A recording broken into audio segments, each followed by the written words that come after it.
The first movie about the Titanic came out just 1 month after the sinking and starred one of the survivors, a 22-year-old model and silent film actress named Dorothy Gibson. For most people, surviving a catastrophic shipwreck would mark the pinnacle of tragedy in one's life story.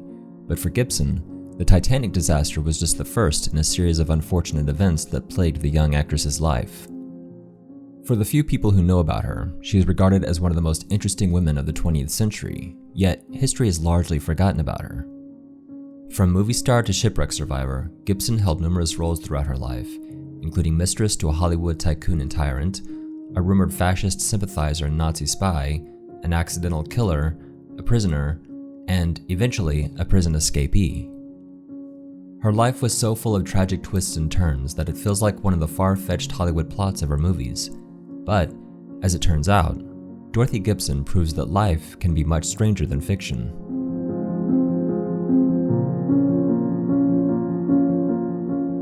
Dorothy Gibson was born in Hoboken, New Jersey on May 17, 1889. Her father died when she was just 3 years old, but her mother Pauline remarried, giving her the Gibson surname. From the ages of 17 to 22, Gibson appeared in a variety of theater and vaudeville productions. In 1909, she started modeling for a commercial artist named Harrison Fisher.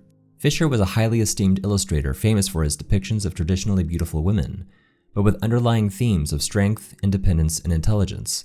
This was a departure from the usual commercial depictions of women as helpless damsels in distress.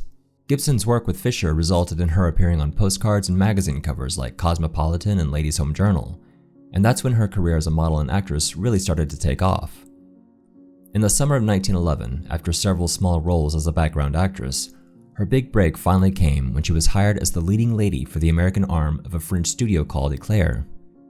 She'd go on to make about 14 movies with Eclair, with only one of them surviving today, a 12-minute comedy called A Lucky Hold-Up, which, according to reviews, wasn't anything groundbreaking. One critic wrote, "Assuredly, there is both humor and novelty in this little farce conception, and the play has been constructed to bring out the amusing complications which arise." As it would happen, Gibson's most memorable role as an actress was yet to come. On the evening of April 10, 1912, 22-year-old Dorothy Gibson and her mother Pauline boarded the RMS Titanic in Cherbourg, France. 6 weeks prior, she and her mother had sailed to Europe for a few weeks of vacation after Gibson said she was feeling burnt out from her demanding filming schedule. "I was feeling very run down and everyone insisted I go away for a while," Gibson later recalled of the situation. As a result, a producer at Eclair Studios named Jules Brulatour made arrangements for her to have a holiday abroad. The 42-year-old Brulatour was a powerful figure in the film industry, and, as it would later be revealed, his relationship with the young actress was far more than that of a colleague. It was in Paris when she received a call that she was needed back in America for a new production that was starting, and so she booked 2 first-class tickets for her and her mother to board the Titanic in Cherbourg. On the night of April 14th, Gibson was playing bridge in the first-class lounge with 2 friends, New York banker William T. Sloper and lawyer Frederick K. Seward. Despite the lounge closing at 11 p.m., the trio carried on their game until 11:40, when, according to Gibson, they suddenly heard a long, drawn, sickening crunch as the Titanic collided with an iceberg. She got up to investigate, and after walking around the deck for a while, something stopped her in her tracks. The deck, she realized, was starting to feel lopsided. The Titanic was sinking. She ran down to the cabin she shared with her mother on E-deck and brought her to the boat deck where they were just launching lifeboat number 7 on the starboard side, the first boat to be launched. The time was 12:40 a.m., about an hour after the collision, and still too early for most people to realize that the ship was doomed. Rather than climb into a small and dangerous lifeboat, most passengers preferred the warmth and comfort of the ship. Regardless, Gibson knew the severity of what was happening. After climbing into the lifeboat with her mother, she insisted that her 2 bridge partners, William and Frederick, join them. In a boat made to hold 65 people, lifeboat number 7 launched with just 28. Gibson's friend, William Sloper, would later be accused of wearing women's clothing to escape the ship, a rumor he would have to deny for the rest of his life. Meanwhile, as Lifeboat 7 hit the water, passengers realized in horror that there was a hole in the bottom that everyone quickly worked to plug up. Recalling how the passengers plugged the hole, Gibson said, "It was remedied by volunteer contributions from the lingerie of the women and the garments of the men." Soon, they were adrift from the Titanic, watching the great ship in its final death throes. In an interview with Motion Picture World, Gibson said, "I will never forget the terrible cry that rang out from people who were thrown into the sea and others who were afraid for their loved ones." Around 6 a.m. on April 15th, she was picked up by the Carpathia and taken to a room where she reportedly slept for the next 26 hours. Upon returning to New York, Gibson was driven to a hotel where she could meet Jules Brulatour, the married film producer 20 years her senior, who also happened to be her lover. Being the media mogul that he was, Brulatour saw a huge opportunity with the Titanic disaster. It was a story fit for the silver screen, he said, and who better to reenact the tragedy than his star actress and lover, who survived the sinking just days before. He pleaded with her to make a movie about the disaster, offering her jewelry and promising he would marry her after the film was made. Brulatour's plan worked. Within a few days of her arrival in New York, Dorothy began production on Saved from the Titanic, filming scenes and locations that included an abandoned freighter in New York Harbor. The result was a 10-minute silent film centered around a young woman named Miss Dorothy telling her parents about the recent sinking of the ship and her experience as a passenger during the disaster. For the final scene, she even wore the same clothes she was rescued in the night of the sinking: a white silk evening dress, sweater, overcoat, and black pumps. The film was released on May 16, 1912, just 1 month after the disaster, and opened to rave reviews. "The startling story of the world's greatest sea disaster is the sensation of the country," read a review in Moving Picture News. Miss Dorothy Gibson, a heroine of the shipwreck and one of the most talked of survivors, tells in this motion picture masterpiece of the enthralling tragedy among the icebergs.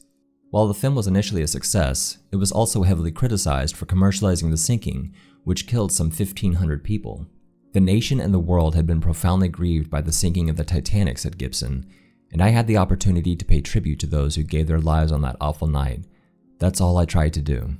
Not long after the film's release, Gibson, who was still clearly traumatized by the disaster and having to relive it so soon during production, had what was described as a mental breakdown and retired from film acting. Saved from the Titanic would be the last movie she ever made. The film itself didn't survive long. In what feels almost like poetic justice, the movie was destroyed in a studio fire less than 2 years after its release. Today, only a few publicity stills remain. After retiring from film, Gibson pursued a career in opera, which was cut short due to yet another accident and the resulting scandal. In 1913, Gibson was driving Brulatour's car when she struck and killed a pedestrian. At this point, Brulatour was still married, though he and his wife were separated. The investigation into the accident, however, made the details of their affair public. Brulatour's wife, humiliated by the scandal, sued for divorce. By 1917, Brulatour's political influence was growing, as he was charged with overseeing the distribution of propaganda films funded by the US government. In an effort to legitimize his relationship with Gibson for his public image, the two married in 1917 but divorced just 2 years later. Dorothy left New York for Paris in the hopes of escaping the American press and to start her life anew, but it was only the beginning of another dramatic chapter. When World War II broke out in 1939, Gibson was living in France, enjoying her freedom and living off the alimony from her divorce from Brulatour. "I've had my share of troubles, as you know," Gibson once told a reporter, "but since coming to France, I've recovered from that and feel happy at last. Who could not be deliriously happy in this country?" In 1940, she moved to Florence, Italy, where her mother was living with the intention of bringing her back to Paris to live with her.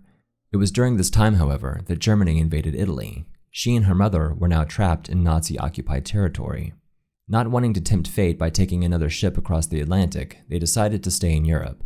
According to Gibson, "I must say I never wanted to make the ocean trip to America at this time, as my mother and I were most timid on the ocean, but we just waited in Italy, always hoping things would be better to travel." This is where the details around Gibson's life become, let's say, hazy. Some accounts suggest she truly did not want to stay in Italy. However, many historians believe that she and her mother actually became fascist sympathizers, with Dorothy even working as a Nazi spy.